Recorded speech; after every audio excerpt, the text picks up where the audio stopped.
Budget అంటేనే ఎవరికైనా గుర్తు వచ్చేది పన్నులతో పాటు ఏ వస్తువుల రేట్లు తగ్గుతున్నాయి, ఏ వస్తువుల రేట్లు పెరిగాయి అనే విషయం తప్పకుండా టెన్షన్ పెడుతుంది.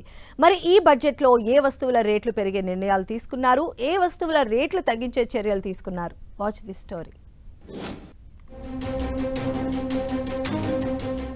కేంద్రం ప్రవేశపెట్టిన బడ్జెట్ ప్రకారం హై ఎండ్ మోటార్ సైకిల్ రేట్లు తగ్గే ఛాన్స్ కనిపిస్తోంది. 1600 సీసీ పవర్ ఉన్న ఇంజన్లపై కస్టమ్స్ డ్యూటీ 40% తగ్గించడంతో మోటార్ బైక్స్ రేట్లు తగ్గే అవకాశముంది. అలానే 1600 సీసీ కంటే ఎక్కువ ఉన్న ఇంజన్లపైన సుంకం 30% తగ్గించారు. దీంతో హై ఎండ్ బైక్స్ రేట్లు తగ్గుతాయి. కేంద్ర బడ్జెట్ ద్వారా సీసం, జింక్ సహా 12 ఖనిజాలపై కస్టమ్స్ డ్యూటీ మినహాయించడంతో ఆ మేరకు ఆ ఉత్పత్తుల రేట్లు భారీగా తగ్గుతాయి. అలానే ప్రాణాధార మందులుగా చెప్పే 36 రకాల మెడిసిన్స్ కూడా ఇకపై తక్కువ రేట్లకు దొరుకుతాయి. క్యాన్సర్కి వాడే 3 డ్రగ్స్ రేట్లు కూడా తగ్గనున్నాయి.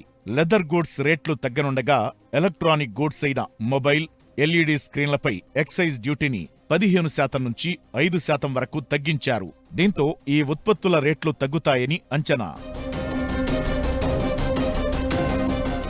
ఫిషరీస్ కి సంబంధించిన ఉత్పత్తులు కూడా సముద్ర ఉత్పత్తులపై సుంకం తగ్గించడంతో భారీగా తగ్గబోతున్నాయి. ఈ ప్రభావంతోనే ఫ్రోజన్ ఫిష్ పేస్ట్లు ఇకపై ధర తగ్గుతాయి. ఎలక్ట్రిక్ వాహనాల ధరలు కూడా లిథియం బ్యాటరీలపై సుంకం తగ్గించడంతో తగ్గనున్నాయి. ఇక మేక్ ఇన్ ఇండియా కాన్సెప్ట్గా ఇక్కడ తయారయ్యే వస్త్రాల ధరలు కూడా తక్కువ రేటుకు వస్తాయని అంచనా. ఇక పెరిగే విషయాలకొస్తే నెట్టెడ్ గార్మెంట్స్ పై కస్టమ్స్ డ్యూటీ 10 నుంచి 20% పెంచారు. ఈ మేరకు ఈ ఫ్యాబ్రిక్ ఐటమ్స్ ధరలు పెరుగుతాయి. స్వెటర్స్ తరహా వస్తువులు ఈ కేటగిరీ కిందకు వస్తాయి.